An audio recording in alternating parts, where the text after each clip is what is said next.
Today was the highest day for deaths so far. 2482. Yesterday was 2407. And the number 3 highest day was April 10th with 2035. See the chart.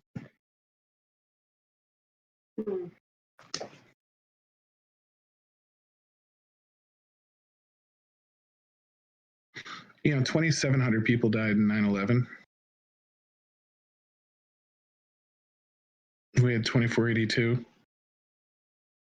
That only has to go up a little bit more to be like a 9/11 every day.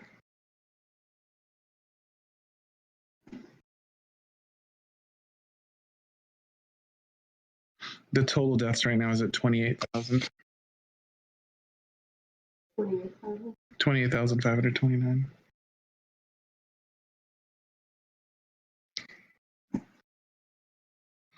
Connecticut's the number 12 state right now. We had 197 deaths just today. The reporting for today is done. That's why I can check, because they go on a different time zone.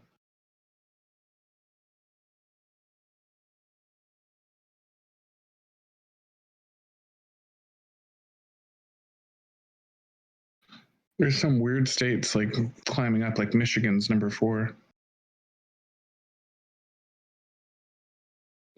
Like beating California. Pennsylvania's number 6.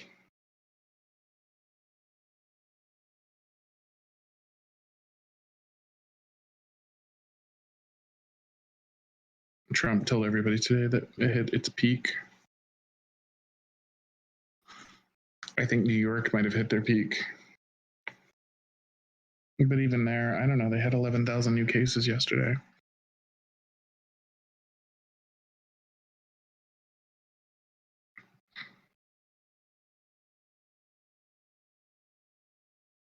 It just makes it up as he goes along.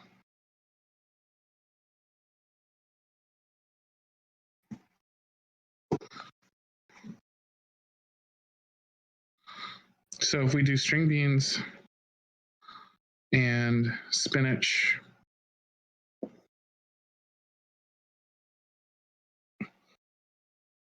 do you think cucumber, squash, and zucchini can be planted together? We have to read on that, how to grow zucchini. Right?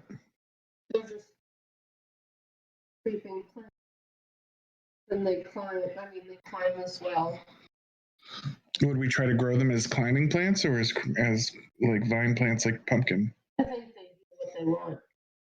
Like, you can train them to go up, but they're going to kind of go wherever they want. And what I'm worried about is like planting zucchini and having it take over like half the garden.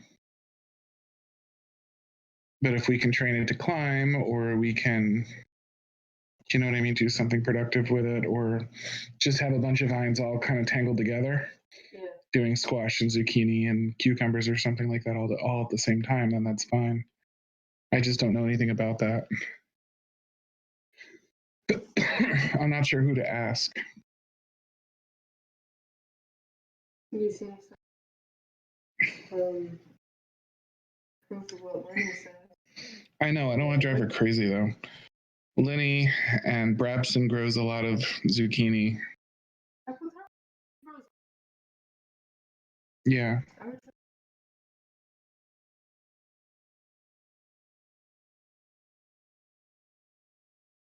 And then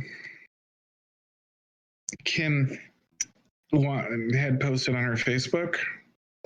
Kim, my cat loving friend from LiveJournal.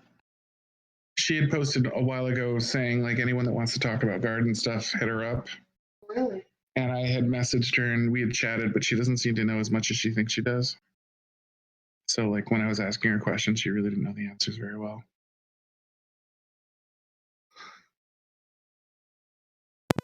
But I chat with Kim from time to time because I think she's pretty cool. Like once a month.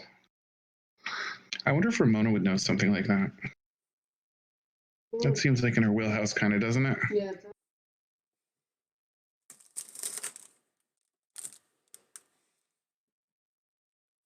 Let's stop my account. Oh, we were just talking about gardening. Oh, well, don't care yourself. Our big garden patch and like what we want to do with it. And I was also talking about the virus and how today was the highest day for deaths so far. And new cases aren't really that bad. It looks like New York's cases are starting to pan out a little bit, although we had like 11,000 new cases today in New York.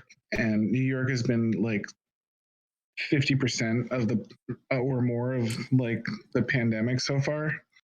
But I feel like as New York is dropping, there's a bunch of stuff coming in to take its place, and that everybody else is just getting started, and New York is still going fairly strong, even if they're a little bit past peak.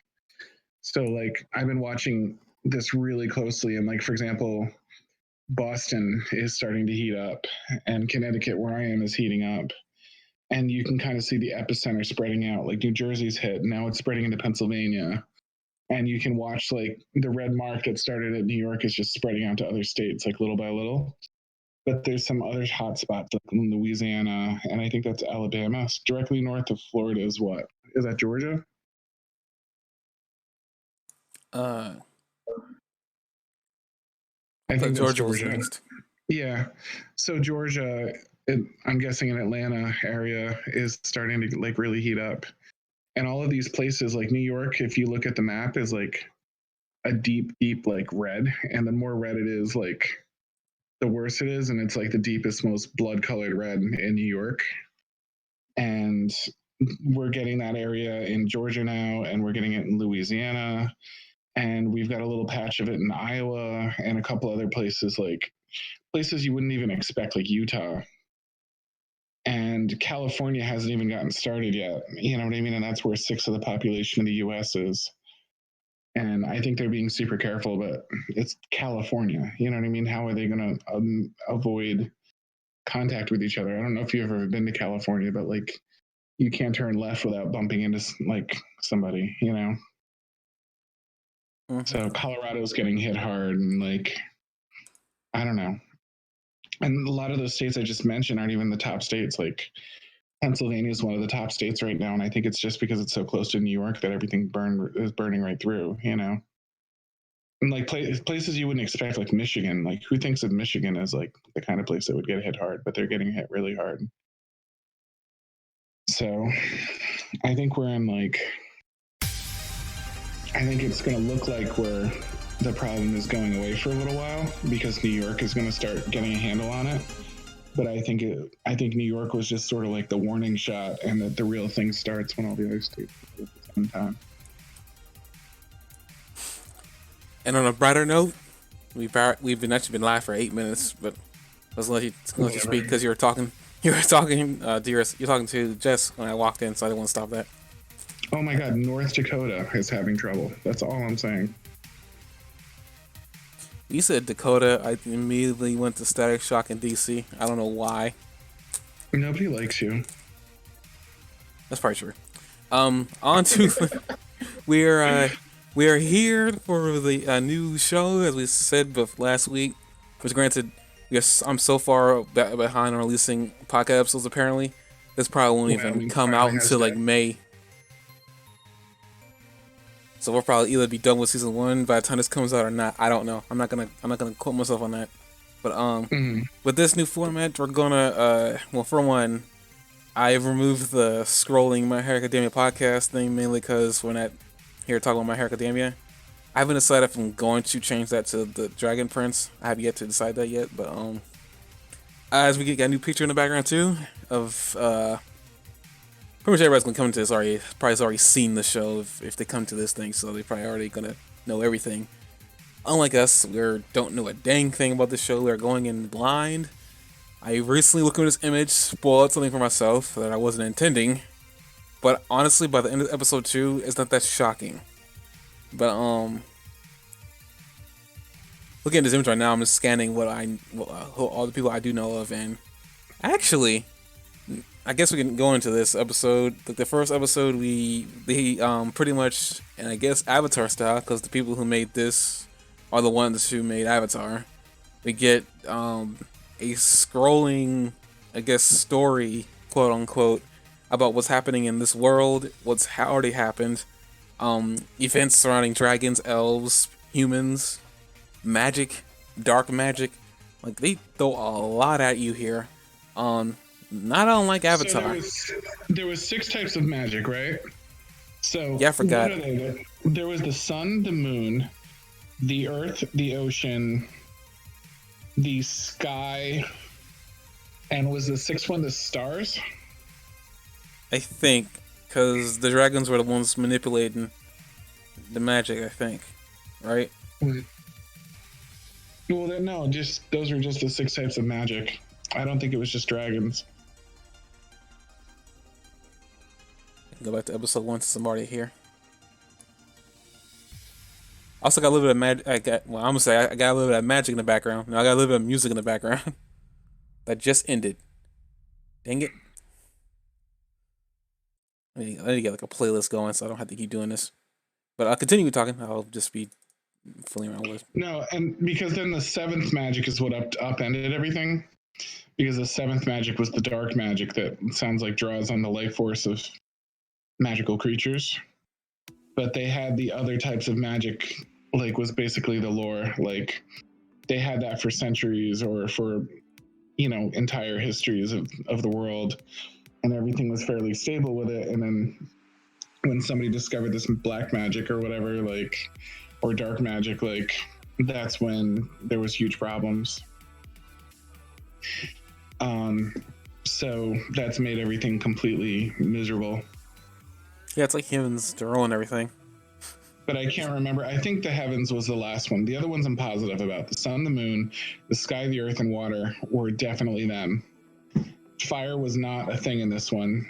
So I'm guessing that fire and earth are pretty much the same thing. Wait a minute, I'm looking.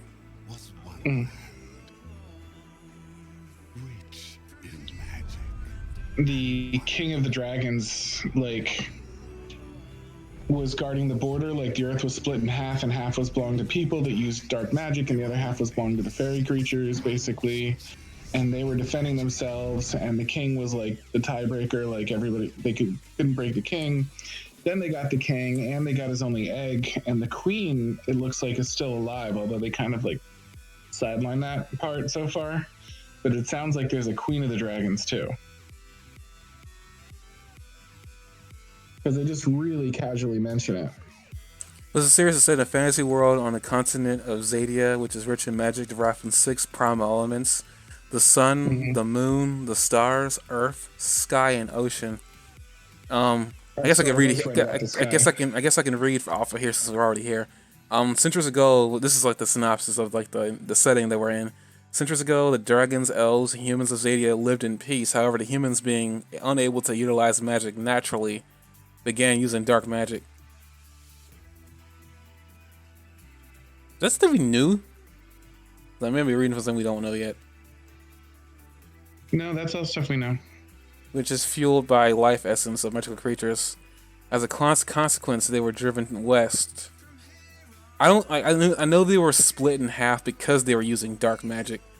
I don't think they were using it on that other end, because at least from the current setting here, at least the king, who, by the way, I swear, and I'm probably wrong, I think that might be Sokka's father's voice actor. I could be wrong. Granted, he looks like him too, which is actually kind of funny. But yeah, he from the way, at least from episode 2, we jump around here, was he which, by the way, I would say that this show is also doing a good job of using images that we've already seen. The first episode with that guy, his second in command, he had the staff that the evil wizard was using in the beginning of the episode. I thought that was actually pretty funny. I was like, wow, they're really just setting him up for, aren't they? They're just setting him up to be the villain. He already has the staff, and he's already using dark magic. It looks like, though, You think who is the villain here? The guy with the gray hair, his second in command, the guy who woke him up, who woke the king up. Yeah, I guess I kind of saw this as kind of a Fire Nation kind of thing, where like things look like dire at first, but like you can kind of understand that people are sort of. I'm waiting Just until they preparing they reveal that. I'm just going with the fact that he's got the staff that the wizard had, and I don't know why that, like, because that seems very weird. This is different than the Fire Nation, and in the sense that like they're already instituting that he already has a staff, and that's not coincidence.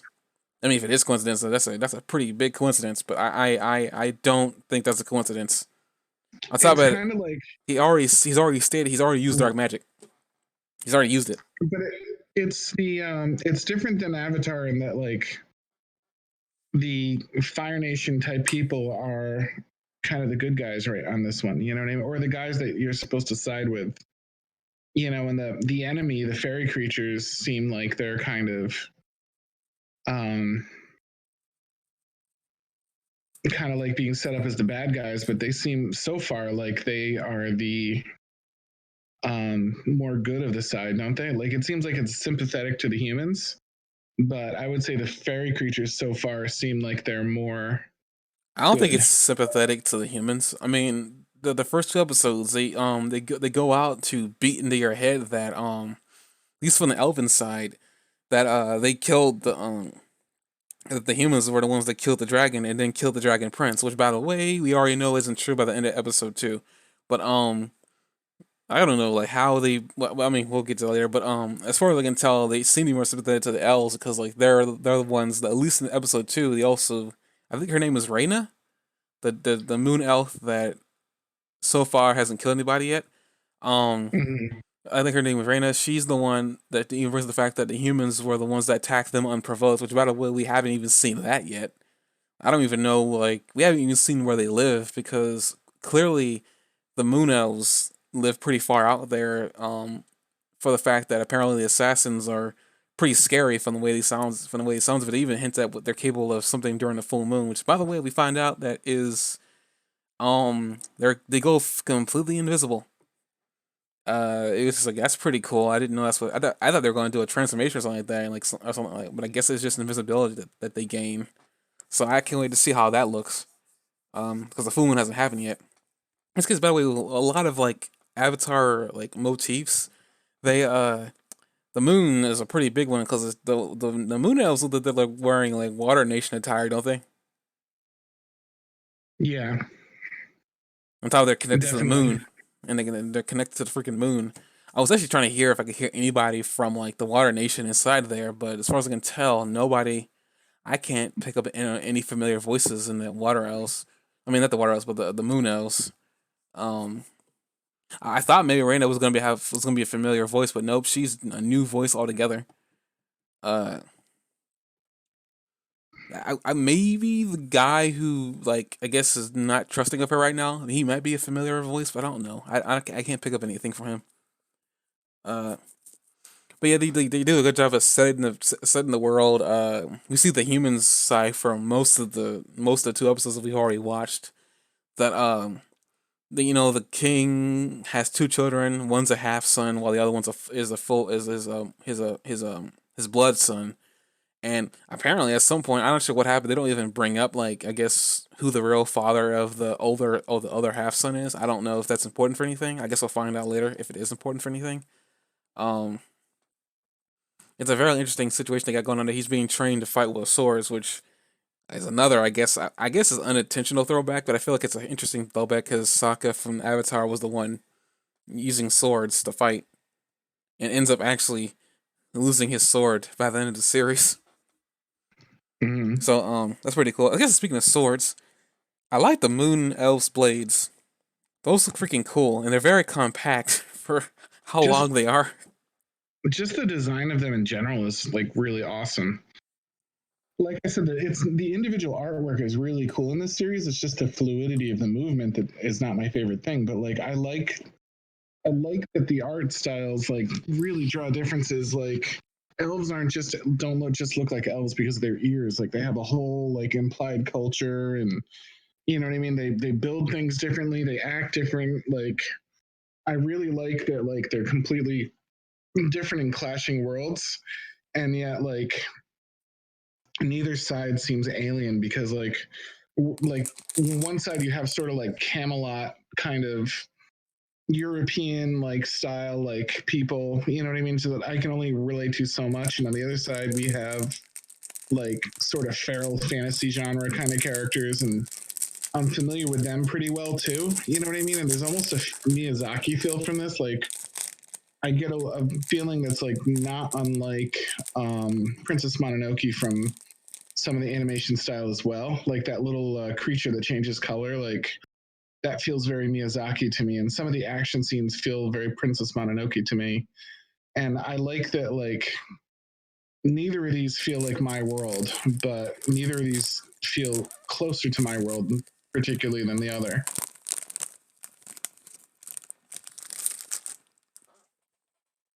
Yeah, I mean the world's really interesting. I guess speaking of the creatures, that bullfrog thing. I'm a little bit like it was like it looks so weird, but then it gets those big googly eyes and it's like very cute. Like it's clearly a pet in this world, apparently. Yeah, isn't it kind of Studio Ghibli though?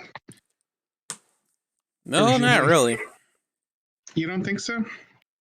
I don't really get. I mean, maybe at some point later, maybe for me it might be the dragons, but even that, I think the thing with Studio Ghibli that I take away from most of anything that I like from his stuff is his creatures definitely don't look normal, and they look very otherworldly.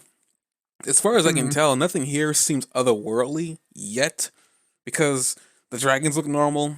For at least the world that they got going on here, they're all like they're not Japanese, they're not Eastern dragons, they're Western dragons. They have wings and they stand on their four legs. You don't think that thing fits in with some of the characters, like in My Neighbor Totoro, for example? I can't say that because I have not watched a lot of the films that people really like. I haven't seen My Neighbor Totoro. I haven't seen Princess Mononoke. I haven't even Oh, you would love Princess Mononoke. I gotta make time. Okay, I got other. Princess Mononoke. I don't watch a lot of anime films. I watch a lot of anime. Like I don't watch a lot of anime films.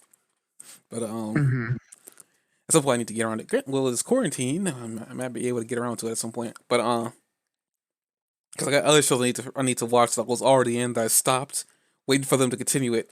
One of them in Fairy Tail. I need to get around to watching that. But I had to wait for the series to do something really crazy because nothing seems otherworldly. A lot of what Studio Ghibli did was a lot of otherworldly stuff.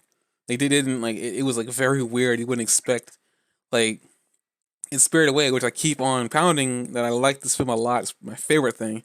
But the dragon animation for like the dragon was surrounding the girl. I forgot her name. Chihiro? Yeah, I think Chihiro when the dragon was surrounding her. That seemed very otherworldly. Granted, that movie and a lot of Studio Ghibli's movies have a higher budget. So that's probably what it has to deal with, is that there's a higher budget. And I'm seeing the higher budget in those series of movies versus here, which is only season 1 and it just started. So of course animation isn't gonna be always good, which I find really weird because I said this before off camera that when Reina is hopping around, that seems so full. I don't know how they did that, but when they go back to talking or like just genuine hand gestures, it seems like they're really having a hard time trying to figure out how to make that look natural. But I guess another thing too is like this is a 3D animation thing versus Avatar, which was everything was hand drawn. They drew everything in that series by hand. They didn't do this for here. I couldn't tell you why. The only thing I probably could say is that maybe because Avatar was a Nickelodeon, they had a bigger team to work with, so that maybe has something to do with it. But I think the two heads are the ones who made this one happen, which is why it's on Netflix. So that may have something to do with it. They don't have as high a budget for Nickelodeon from Netflix, which I think because the series has 2 more seasons, it has to get better because they are constantly greenlighting it. So they are going to go ahead with 2 more seasons? I mean, season 2 and season 3 already exist. Oh, really? Yes. Like this series is very short. I think I'm trying to do like very little research about this. I really this ain't research. This is This is literally. I can even go screw the wiki. I can go to where I'm watching this, which I'm not gonna say because of. No. I mean, I'm literally just trying to like. I've been literally like, literally just trying to only watch the episodes and not know anything about what's going on. I don't know the to the point story. where I just saying I know there's 2 more seasons. Yeah. So what I mean is like to the point where I didn't even look up something like that. that shouldn't even hurt anything because you won't even know a story. Which, by the way, this is weird.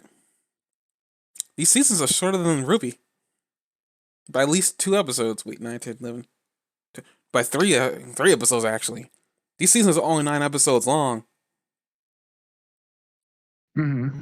I don't even know what that means for the story, but I mean, as long as it's out here, it's not spoilery or anything like that. It's just letting you know when the season ends because a lot of shows don't do a good job at greenlighting when the season ends. Mm-hmm. And this seems like the type of show that would do that to you. Okay, well, we're 2 episodes in here.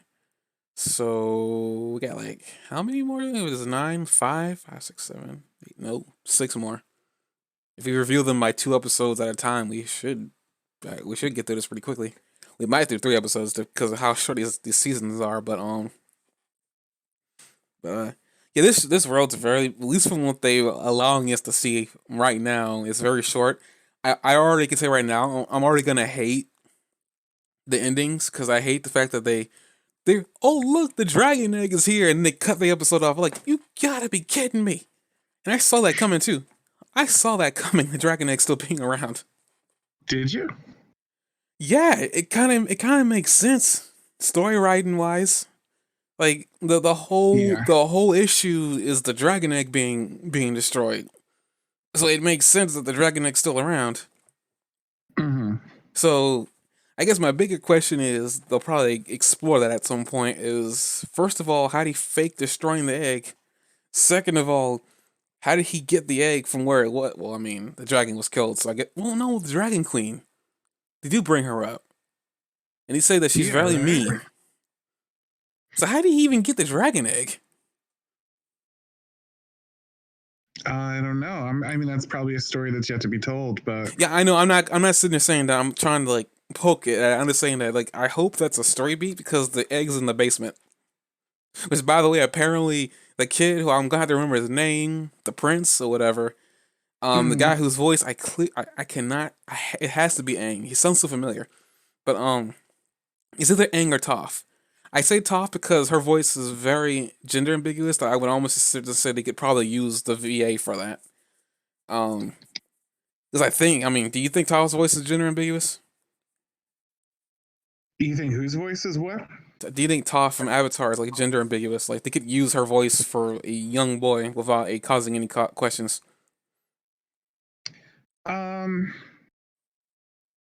Yeah, as long as it was a kid. But if it was like trying to be an adult's voice, it'd be rough. But yeah.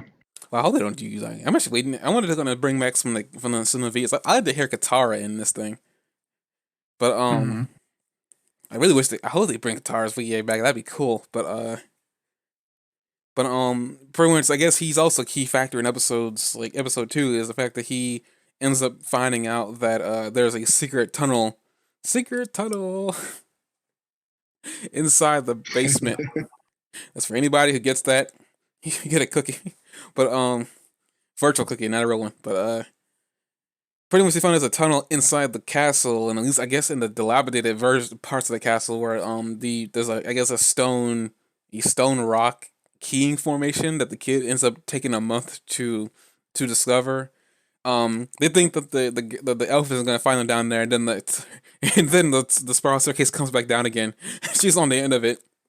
And he's just like, how'd you do that? I just pressed the box with the sticky sugary fingerprints on it. He just face palms, and then the residue from his hand is on his face. It's like the funniest thing ever.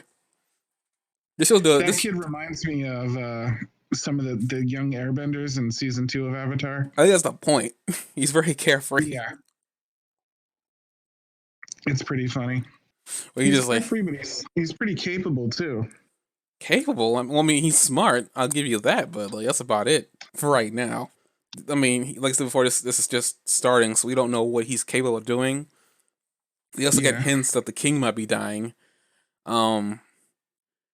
I guess that's another interesting plot point. Is they're really trying to instill the character of the king like very early on.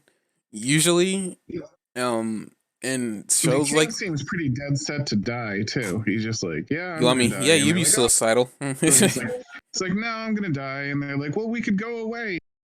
He's like, no, I'm gonna stay and die, and they're like, oh, you could bodies, and he's like, no.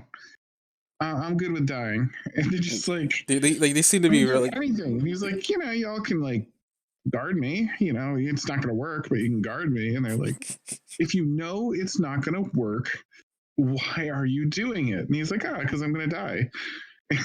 he's apparently he's apparently taking on all the burdens that happened in the history of this land, and he's taking them on. Hopefully, I guess he's thinking that his death would hopefully.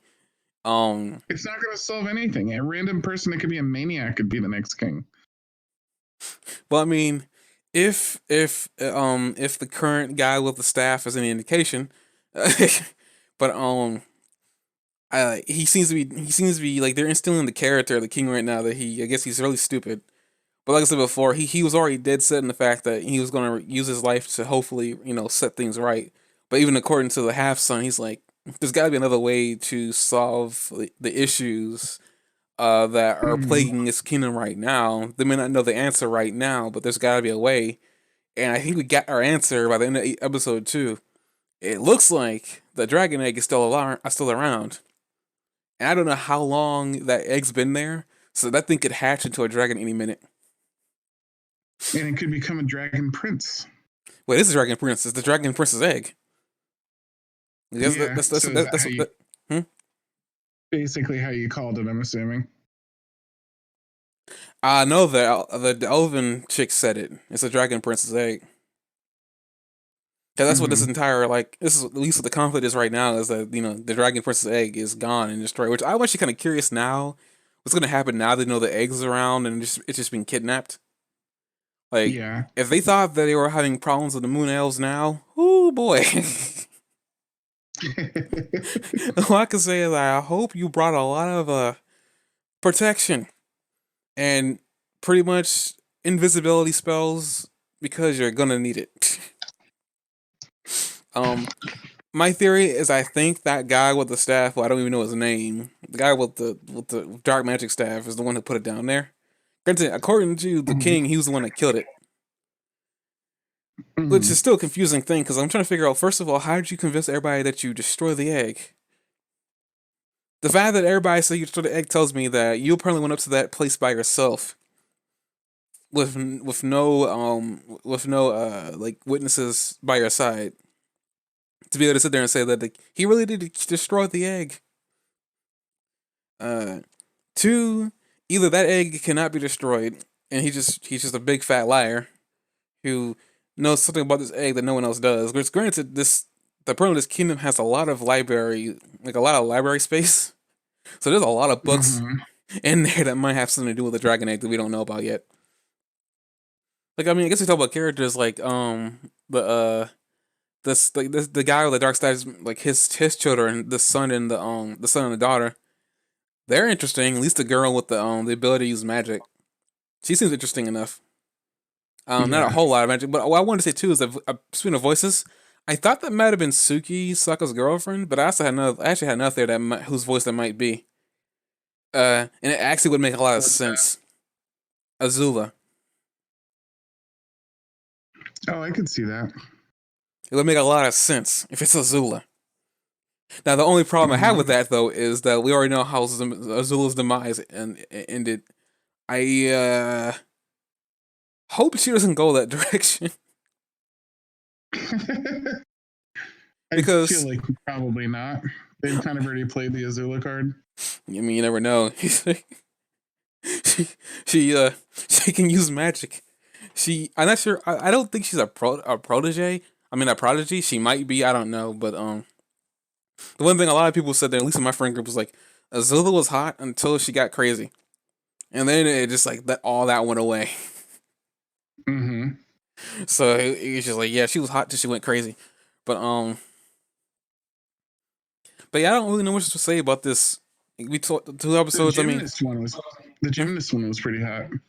Well, she was hot for a lot of reasons, and stayed hot for a lot of reasons. That was probably like my number one hot person in the series. I thought this appealed a lot of you. Was like, if whoever married her was the luckiest man in the world, Mm-hmm. or woman. I'm not gonna judge. She might have been gay. I don't know. Yeah, if she can do that, if she can make you knocked out with touches, God only knows what else she could do with those hands. That's all I'm saying. Maybe she's got like an orgasm spot or something. Oh dear. Where she just hits you and you're just like, ah! Orgasm spot, poo spot. Oh dear God. Well, you certainly know your pressure points, man. Like, I already finished. I'm like, oh, that's a minute ago. You know how to use those hands. I've come so many times now, just air comes out, just like whistling, kind of. Oh dear. Moving on. Let's see how the characters. I guess to talk about the fairy creatures. I mean, the dragons are interesting. We haven't seen much of the dragons yet. Interesting enough, this is a show where dragons actually do exist. They haven't been killed. Well, take that back. One's been killed that we know of, but there's still a lot of them around. So we don't get that whole dragons being a myth thing. Well, we assume that like a lot of fairy creatures were killed with this dark magic and the wars and.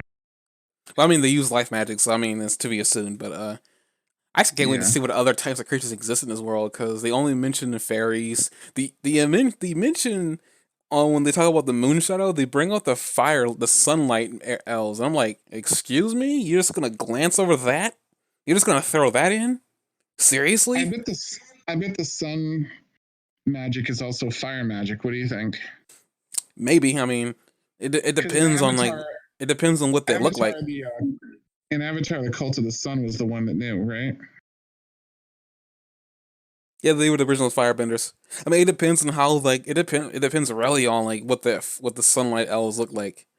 I mean, if they look like Fire Nation, then for certain that's what they're supposed to be. But that means that maybe there are other because they got Moon Shadow, they're called Sunlight. Maybe they got Earth ones, and then they got maybe Air ones. Maybe, I don't know. It depends on how many elves exist in this world, because we only seen 2 types. Well, we seen 1 type. We heard about 2 types, because we don't know what they look like. They bring them up in the passing, like they do what they do with the Dragon Queen. It's like, I guess we're gonna see them later, because like clearly they brought them up for a reason. Actually, if they find out about the Dragon Egg, they're probably gonna start coming out of the woodwork. There's a lot of problems that they're kind of bringing to light in season 1. Now that we know the Dragon Egg exists. My prediction is this Dragon Egg is gonna hatch by the end of season 1. I think it's too early for it to hatch now. Now we know that it's been there. In my opinion, I think it's too early for that egg to hatch. It could. I mean, the series is called The Dragon Prince, so the egg. I mean, yeah, but I don't think they would hatch it. I don't think they would hatch it in episode 3. We haven't seen it yet, but I don't think they would hatch it in season 3. I mean, episode 3. That'd be kind of ridiculous, inconvenient. Yeah, I imagine that there's going to be some sort of quest to save the egg and bring it back so that it can be hatched. That's possibly the theme of the whole series. I have no idea. Or the dragon coming back could be like the Avatar role in this series, since they seem to follow really similar patterns. I guess it is. I mean, granted, I said before, it was kind of predictable the Dragon Egg existed. I mean, it was still around, but I wasn't expecting them to throw it in the episode 2. That was probably the biggest shock. Usually they let a lot of fights happen before they reveal that it may not be gone. And so far, like you talking about plot relevant characters, Callan's little brother, I cannot remember his name, was the one who found the egg.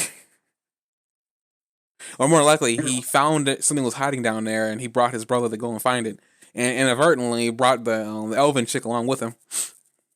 It seems like he knew it was there for a while. Well, I mean, considering that he said it took him a while to crack that code. It took him a month, so give it a month, he probably knew it was there. But as for why he decided to look at it and tell him now about it, I mean, who knows? I mean, maybe except for he's intelligent, so clearly he knows a lot more than he's letting on right now. But but yeah, whatever this egg does, like I mean, I doubt it's gonna hatch this next episode. My suspicion is gonna hatch by the end of season 1. That is my suspicion. Not much to go on. I mean, these 2 episodes were very distinct, explanatory. The elf girl has got her own issues within her own tribe. They don't trust her because she let a human live. Because she felt bad for trying to kill him. But I was like she's got more morals than these guys do. I wonder who that guy is that she like it might be her older brother. I don't even know. Yeah, their culture definitely thinks a lot of people that cherish life.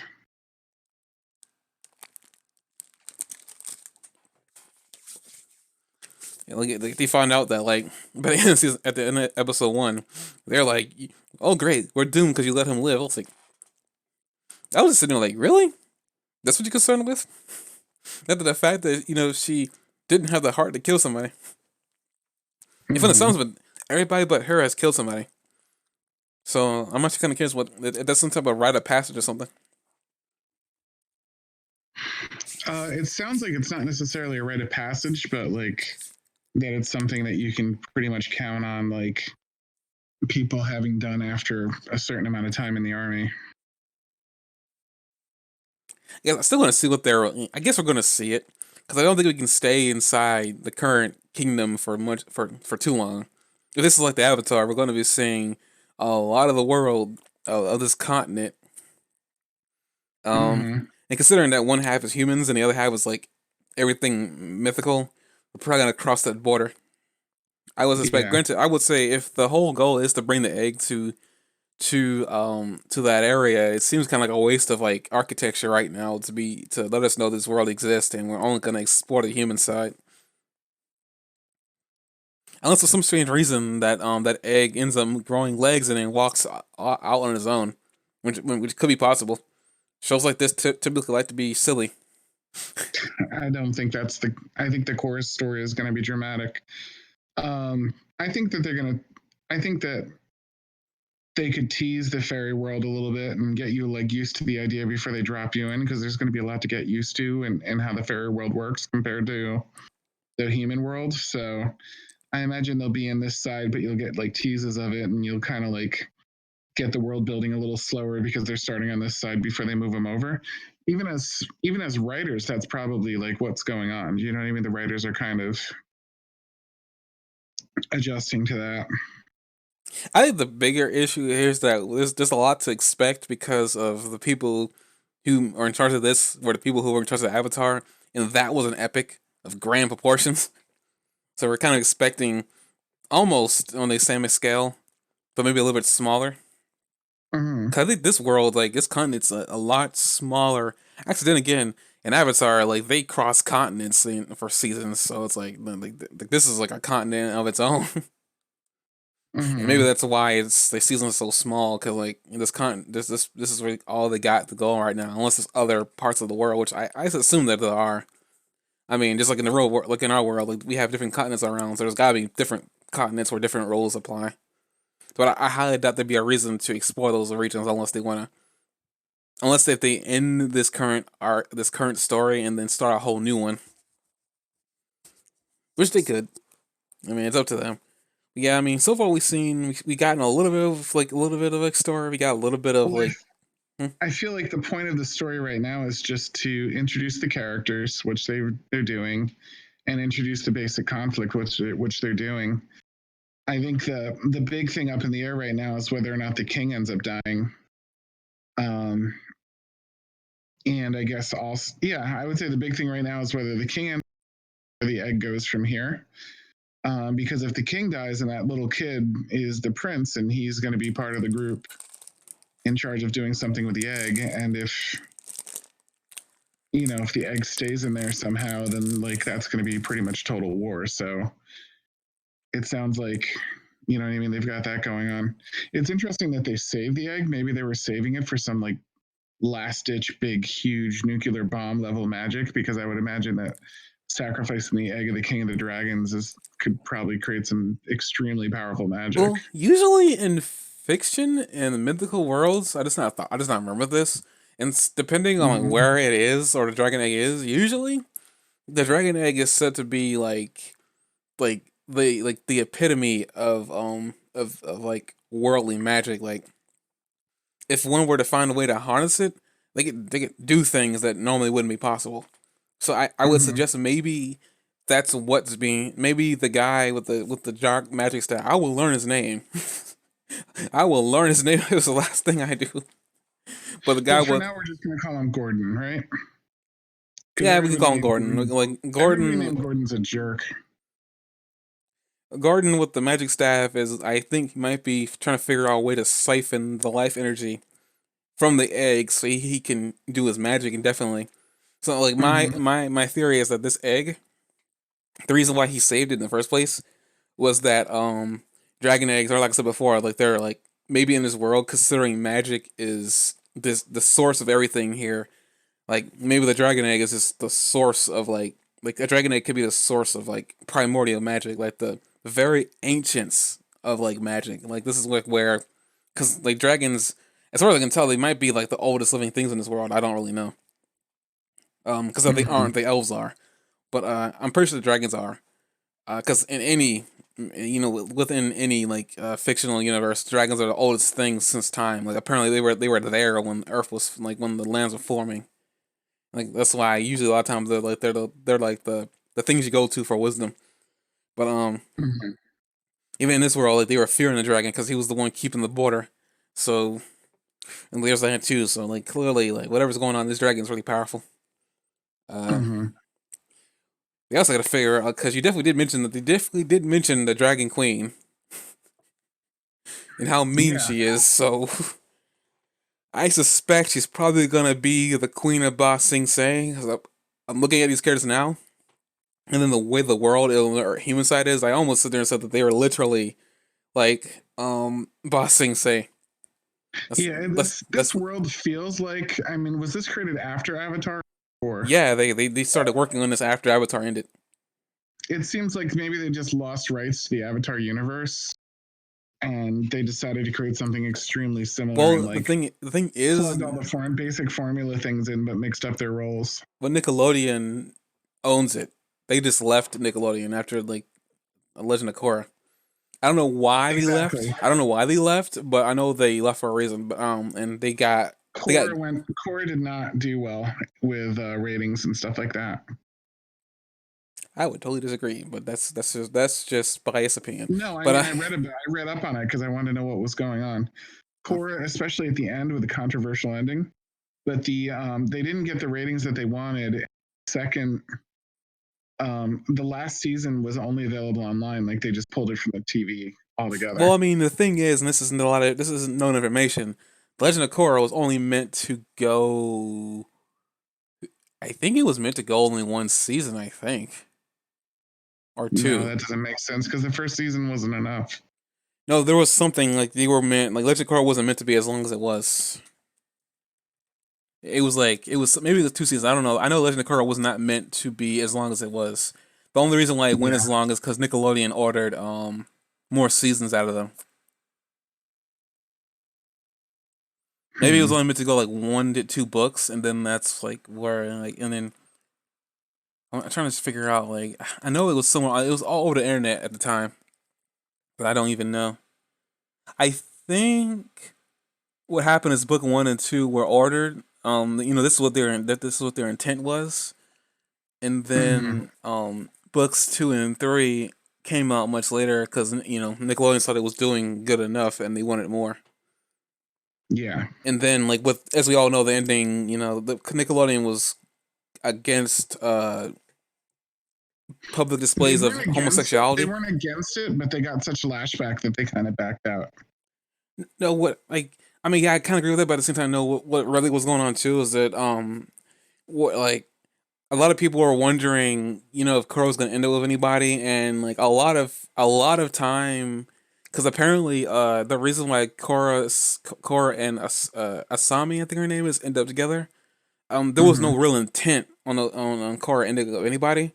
But fans were like all over the place, asking about this because Korra and Asami were spending a lot of time together by the end of season 3.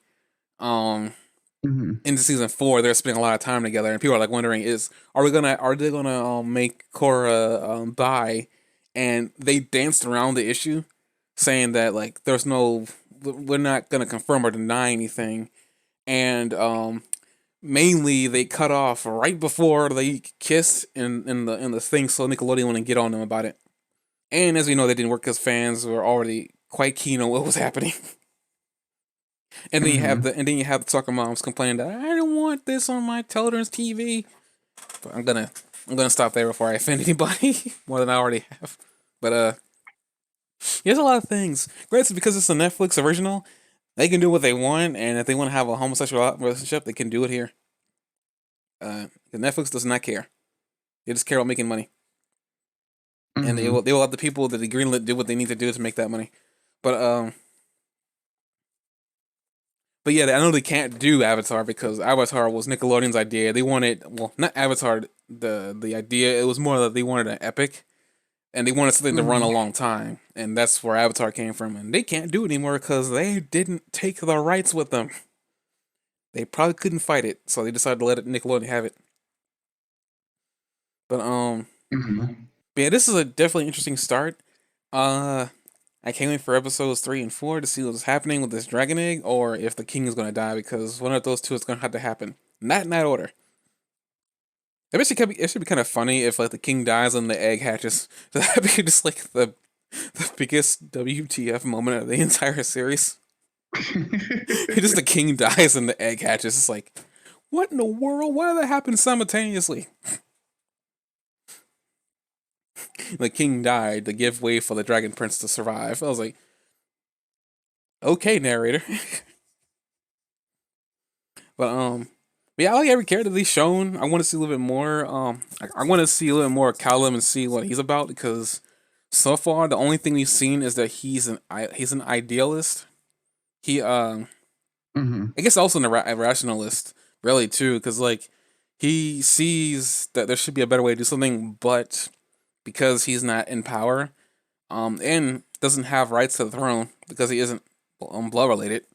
I guess another thing too is like, considering that the elf was trying to kill that little boy, what's to stop like the second in command, Gordon, to kill him too? Because it seems like he would be the one gunning for the throne, like once or if the king dies.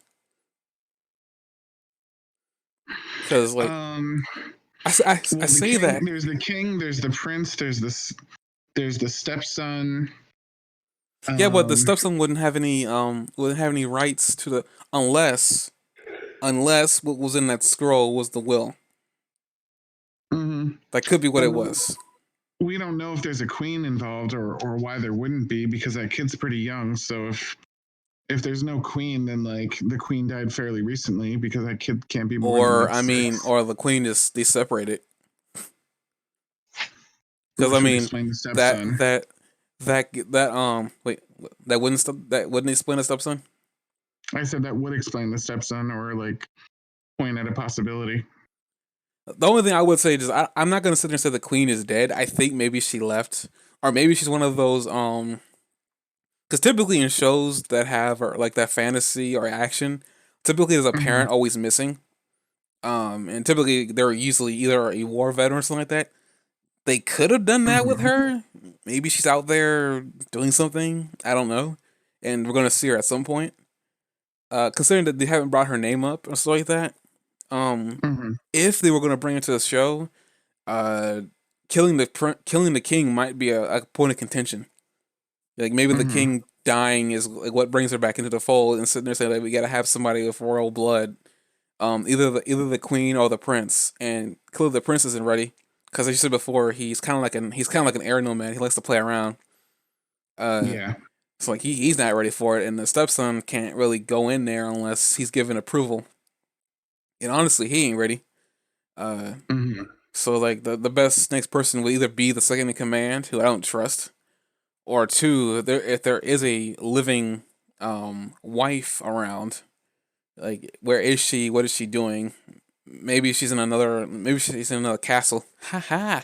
Oh my gosh. I don't apologize. That's so bad. I know it's bad, so I said it. Super Mario? I'll take the soup. Did you even get that? No, I didn't. That's why I was trying to move on. Soup or Mario? I'll take the soup. I hate you. I so hate you for that. That was such a low. That was such a low brow. That was such a low brow joke. I should have gotten it. I'm ashamed I didn't. That's like the daddest of dad jokes. But I guess we can't really talk about much because it's not much to talk about. We could speculate, but that just lead us into rabbit holes that we don't have. Not much is shown. We can make comparisons to the Avatar series. We'll be doing that from now until the end of the series. So we'll be saving a lot of that for later. But I really do like the setup that they have in the story. I thought that episode 1 wasn't enough to really get a good feel for it, and I'm glad that we picked a second episode to review as well, because once I got into the second episode, then I started really feeling like we had a better feeling for where this was headed. So I was happy with that. I mean, look, the show called The Dragon Prince. I thought maybe one of the main characters was going to be the Dragon Prince. I'm glad to find out that isn't the case. It could still be the case. We don't know what's going to hatch out of that thing. But right now, we just know that is the egg of the Dragon King. So it's got to be a Dragon Prince. So at least now I know that it isn't a humanoid character. Well, I mean, there's still a chance it could be. We don't know what the Dragon Queen looks like. There's a lot of stuff we don't know. We don't know why he's the stepson. We don't know. I mean, I don't even know if that's going to be important for anything, unless it could. What if Gordon is the father of him or something? Like, we don't know what him being the stepson, because they call him a prince and the soldiers treat him like a real prince. Like, you see it when they catch him doing something he shouldn't do, and the soldier was like acting like, no, that's none of my business. So you know that stuff is going on like that they respect him as if he is royalty. So I don't know, he could count as a full prince, and if his parents are the wrong person, that could be a big issue. I guess the other two, maybe he could. Well, no, because that wouldn't be. No, that could still be like maybe the woman that he bedded had a son already. Mm-hmm. So maybe I don't know. I don't know if that's important. If his parents are important for anything, unless something happens that can't be explained other than through revealing his lineage. It could be one of those things where like he has a lot of power or something like that, and he doesn't know it yet because he's so young. Because he's 14 right now, and judging from the fact that Avatar aged their characters because they got older as the series went on, it can make a lot of sense that maybe that they're going to do the whole aging thing, and maybe they'll do a time skip that's at least 2 to 3 years, and he'll come back and he's like a young adult or something like that. I don't know. That'd be a lot of time to skip though. They're going to come back as a young adult, but I don't know if they're going to be time skips or not. I didn't think the Avatar was going to do it until we don't know what a hatchling dragon is capable of either. I'm going to just go on a limb and say that he's pretty freaking powerful. That's all I'm going to just say. Like, I mean, most dragons are. How fast do they develop? Does it come out able to talk? Does it come out depends. Quickly? It really depends. Like, I mean, like I said, dragons are like some of the oldest things you can make in your world. Like, if anything, if you really want to put an age on your world, you make a very old dragon. Like one, in fact, so old that it's either dying and is capable of human speech, or two, this dragon that they have is like in his midlife, and it's like the dragon that they depicted here. I suspect it was probably in its midlife, considering that they were so scared of it.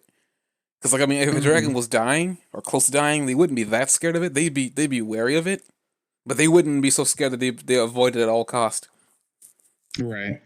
So I suspect that thing had to be in his midlife. But like I said, I don't know if dragons can talk in this world. Maybe they can, because there are certain cases where dragons are capable of human speech.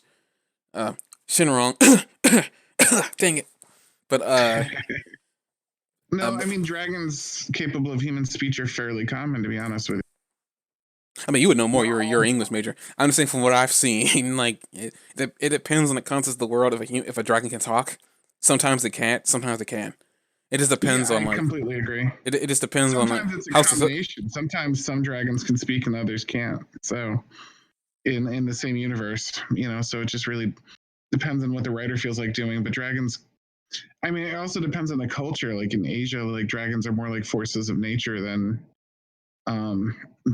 lizard creatures. Well, I mean, in the eastern part of the world, dragons are capable of flying without wings. Like shoot, again, a lot of a lot of mythology over there. Dragons, like you said, are forces of nature because they control like high levels of magic. Like they're respected for a reason because they could like destroy an entire village without even blinking. It's one of the things you Yeah. don't want to piss off. It's like I mean, dragons over here are the same way. You don't want to make them mad, but a lot of times, if you go to King Arthur and stuff like that, they go up to dragons and fight and then stab them in the gut to take out their heart because their heart is like gold or something like that. Like, right over here, dragons are gold mines. Over there, dragons are stay away, do not enter this section of the world. So, like I said, it depends on whatever this dragon, like what dragons are supposed to be like in this world because we've seen a couple of them. And so far, like either they're docile or they're really violent. There is no in between yet. Granted, this is a dragon baby, so a lot of times with things like this, it's a baby. They can influence it before it becomes too old to influence. It's before it just depends on how fast this dragon grow up. Because sometimes dragons can take a week. Sometimes dragons can take millennia. So I don't know like how old dragon, like how big it's gonna get, how fast it's gonna get. How big it's gonna get fast or something like that. I don't know how it's gonna, like if it's gonna be really powerful as a baby, or is it gonna be really weak. Is it gonna be cute? I don't know. Like I guess we'll just have to wait and see when this thing hatches. Like there are a lot of unknowns, and that egg is a big one. And also, I guess what's going to happen in this world because like now they've been like the Moonshadow elves are going out of their way to attack the king on a full moon. So clearly they know what they're doing, and they clearly don't think they can take the humans on at any other time of the day other than during the full moon. So yeah, they're strategic enough to know that they need to utilize everything to their advantage. That's what makes me think if they get stronger during a full moon, does the sun elves do they get stronger during some type of like eclipse or something like that? I don't know. It could be one of those things where the eclipse makes them weaker, like the Fire Nation did. So I don't know. That all seems extremely logical to me. We never did see what a lunar eclipse does to the Water Nation. So I mean, it'd be an interesting way they could do that here too. Yeah, but not much I would more. Imagine, Continue. I imagine a lunar eclipse would hurt them, right? In the same way that a solar eclipse hurt the Fire Nation. Yeah, I mean, I would assume, but they never went in that direction with them. Like, if anything, the Water Nation, the entirety of the series, the Water Nation was like the one nation that was getting stronger. Like they were pretty weak at the very beginning, then they got really stronger. Like the Earth Nation was already really powerful. If anything, all that really happened there was that we found out different versions of earthbending that could be done. Right. The Fire Nation was already at the pinnacle of strength. They need to find a way to weaken them, so they just did the solar eclipse to weaken them. I don't know. I mean, I would imagine a lunar eclipse will weaken the Water Tribe. I would imagine. In the same way that firebenders can't bend, I suspect that waterbenders couldn't bend during that either. Yeah. So I mean, like it just really depends. I don't know. Like they never went in that direction with him. This is a perfect opportunity to utilize the moon in that way. Like if it gives them power, have a point in the series where it makes them weaker. But yeah, we don't really know a lot of what they're capable of doing. We don't know what creatures in this world can use magic. So far we know humans are using dark magic, so that's a thing. It seems like dark magic's the only thing that gives humans any kind of advantage, but it's a big enough advantage that it makes them equally powerful. I mean, I suspect dragons to be really freaking powerful. I suspect they'll be able to use all types of magic. and they would probably know more about dark magic than any other creature in the world does. So it's probably like why they harbor it so much and stuff like that, and like why it's so important. Like I'm pretty sure what like really the destruction of that dragon egg would probably mean a lot more to the world than just the elves going to attack and killing a human being. I suspect that something. Now, the dragon egg is a possibility for a return to peace, especially if humans were the ones that helped save it. Especially if the human prince is the one that helped save the dragon prince. I'm sure that would make the dragon prince fairly grateful, you know? Yeah, I mean, I guess like what I'm saying. So I guess we'll end it off here. I guess like what is like I feel like. I mean, the main reason I think that like the elves are losing their collective minds is maybe if it really truly were to get destroyed, maybe something cataclysmic would happen. Mm-hmm. So like maybe it's one of those things where like something cataclysmic would happen. But you think if that was the case, then like they would have brought up something cataclysmic happening if the egg was destroyed. So it's kind of one of those things. Like, I'm actually kind of curious. Who verified that he destroyed the egg, and two, did he go up there by himself because it's the only way he could really make that work? Because he couldn't have anybody else going up there with him because they would rat him out the second he got back. Right. So either he had somebody that he really trusted that's been keeping a secret, or I don't know. I mean, the fact that the kid found it, you know, like I'm surprised that he was able to keep it hidden for as long as he kept it hidden. Because they make it seem like he's a full-on heir to the throne, so I mean, imagine he can do a lot of whatever he feels like, you know. Yeah. I guess we'll end it off here with that. Episode 3 and 4, whatever happens there, we'll come back to review that next week.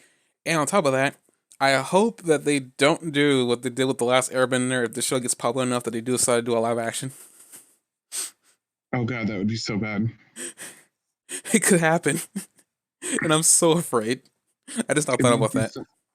I'd be so mad. Everybody would be mad.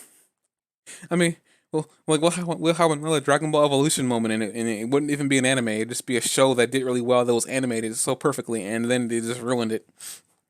Because M. Night Shyamalan and Ding Dong decided not to put in the effort.